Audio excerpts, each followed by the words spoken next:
Hey folks, I'm Melhorn. In this video, we're going to talk about the state that just shattered the blue catfish and flathead catfish state records just weeks apart, and why there may be more to come. Now, if you watch any videos on my channel, I've got several videos that basically chronicle the stories behind world record catfish and state record catfish. I've got them for the blues, the flathead, the channel catfish. And being from North Carolina, where I'm at, we've had the state record for the blue catfish shattered several times over the past 6 to 7 years.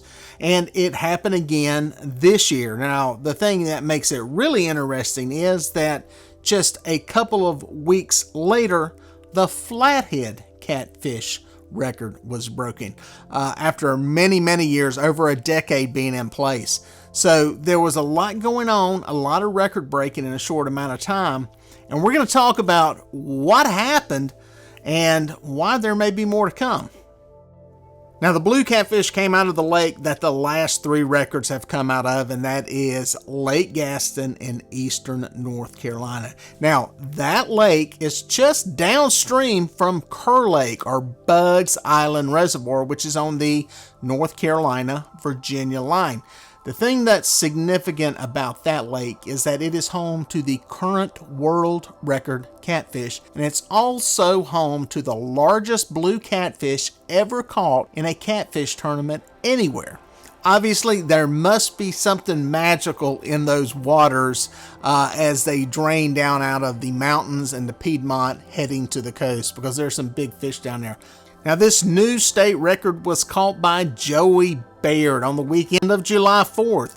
Not exactly the best time to be out catching catfish, but I've always said that you don't really fish for trophy catfish between Memorial Day and July 4th. So he was right there on the back end of when to start back. Regardless, an amazing fish at a little bit over 121 pounds, and that eclipsed the previous record of 117 pounds that came out of the same lake.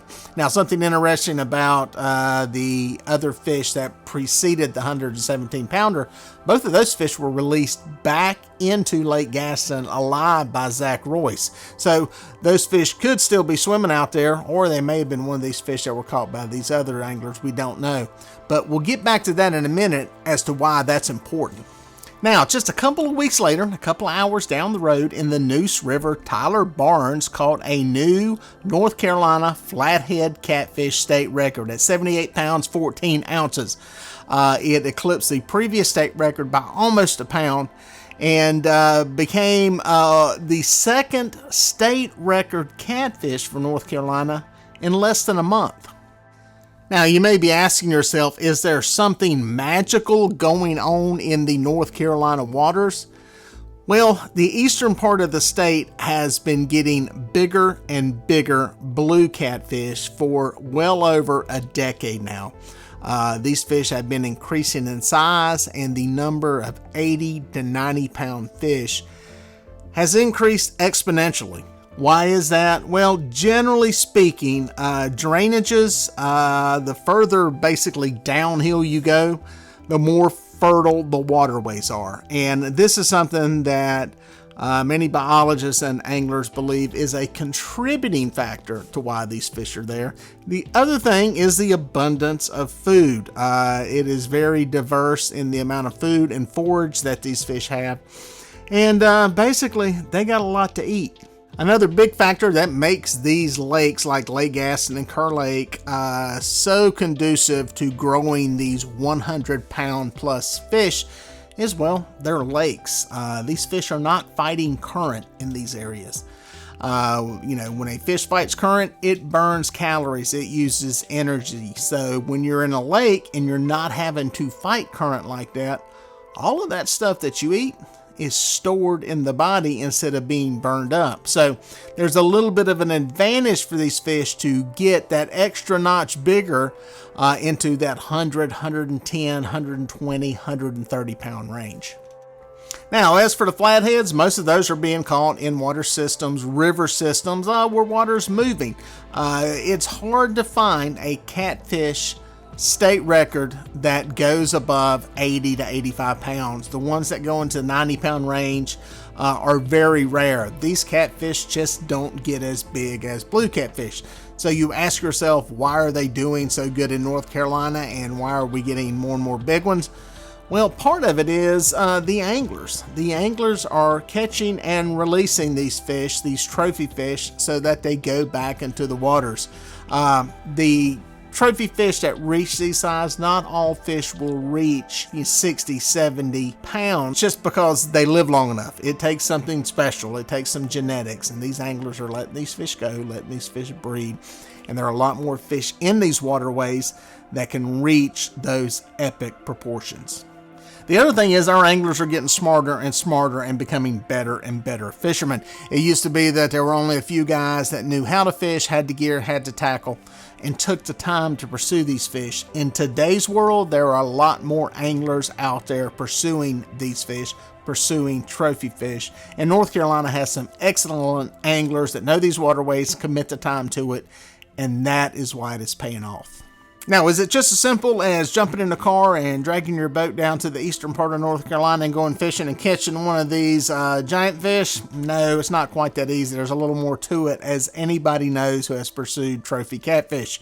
You have to know the waterways. You have to commit the time, and time is the biggest thing that produces these records. It takes a lot of time on the water to catch a fish of this size, a trophy fish, something of these kind of proportions. And the one thing that a lot of these guys have going for them is they have the time to put on the water, and there are a lot of people with a lot of skill out there every weekend, every chance they get, pursuing these fish. And that is what is the game changer when it comes to catching a trophy fish like that. So what do I think the top end is for North Carolina and its blue and flathead catfish records?